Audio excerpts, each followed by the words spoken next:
Every year, millions of retirees open that Social Security letter expecting good news. A raise. A little breathing room. And this year, the number looked decent on paper. But here's what almost nobody tells you before you get excited. That raise might already be gone before it even hits your bank account. Not because of taxes. Not because of inflation eating away at your groceries. But because of one line item that quietly takes a huge bite out of it every single year. Medicare. Let's break down what's actually happening. For 2026, Social Security beneficiaries are getting a cost of living adjustment of 2.8%. That works out to roughly $56 more per month for the average retired worker, pushing the typical check from about $2,015 up to around $2,071. Sounds like a win, right? Here's the catch. At the same time, Medicare Part B premiums are jumping from $185 a month to $202.90. That's an increase of nearly $18 a month, and it marks the first time Part B premiums have ever crossed the $200 mark. Now here's why this matters so much.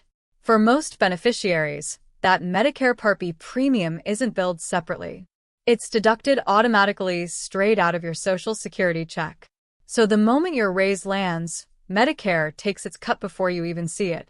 When you do the math, that $56 raise shrinks down to about $38 a month for the average retiree.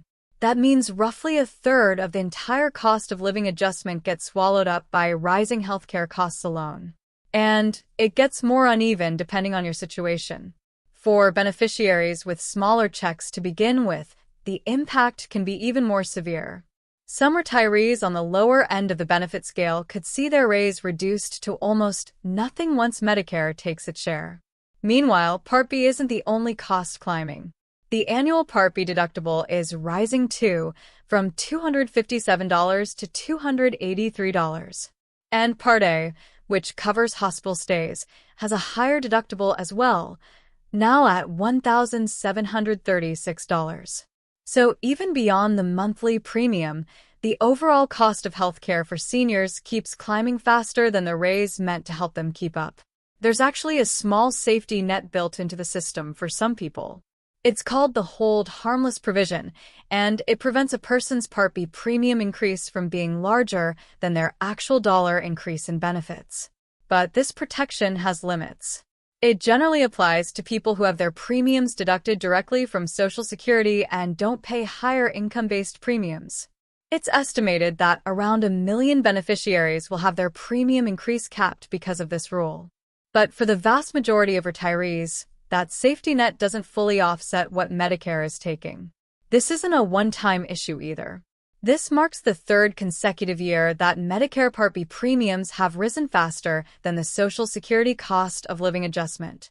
And when you zoom out, Part B premiums as a share of the average retirement benefit have now reached an all-time high, sitting at more than 9% of the typical benefit check. That's a trend worth paying attention to, because if it continues, future raises could feel even smaller in real terms, even when the announced percentage looks reasonable on the surface. So, what does this actually mean for you or someone you care about who relies on these benefits? It means the headline COLA number is not the full story. Before assuming a raise will meaningfully improve your monthly budget, it's worth checking your actual Medicare premium, any deductible changes, and how much of that increase is really going to reach your pocket. Understanding this gap between the announced raise and the real-world impact can help you plan your budget more realistically instead of being caught off guard in January.